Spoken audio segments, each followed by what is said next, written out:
We are here. We are here. We are here. To remember those we have lost to state violence. To remember those we have lost to state violence. This weekend is significant because this is actually the 50th anniversary, many don't know this, of Martin Luther King Jr. actually living here in Chicago on the West Side as a part of the Chicago Freedom Movement.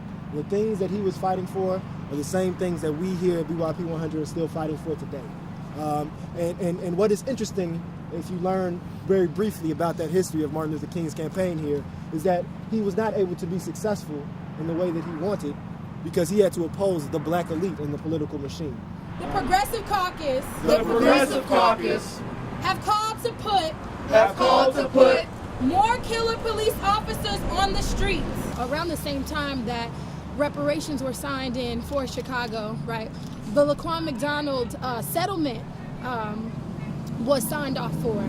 And it's like every single time we take a step forward, right? We come forward, we're doing reparations, right? We are taking a step, what appears to be a step in the right direction. On that same day, right?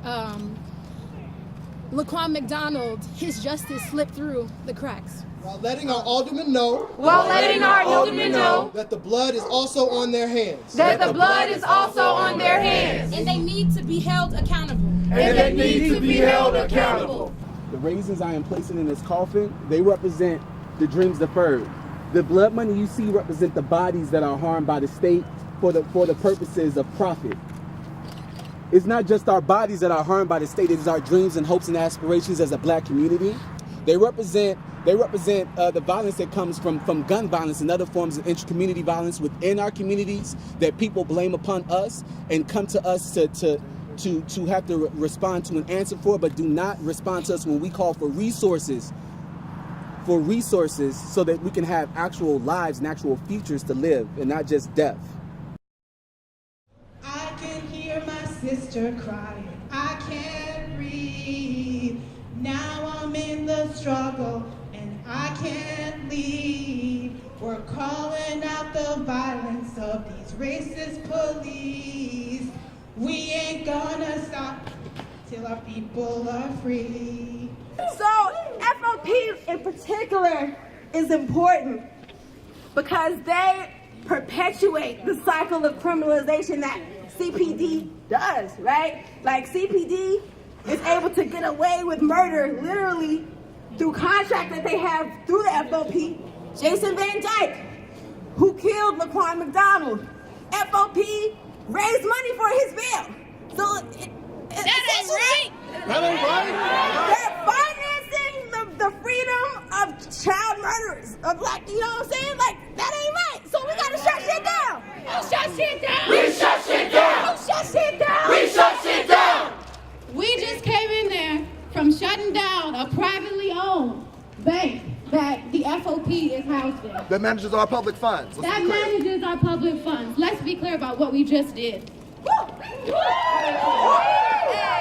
casualties of the misconduct of CPD cost Chicago taxpayers $521 million over the last decade.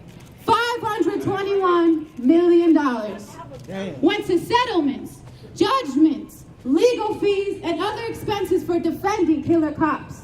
Any other institution like libraries, schools, hospitals, mental health clinics that create this much debt, use this much resources for lobbying and contract drafting would be defunded and shut down. BYP 100 demands a divestment from these systems that continue to dehumanize, shackle, and kill black people, and an immediate investment in black futures. Right.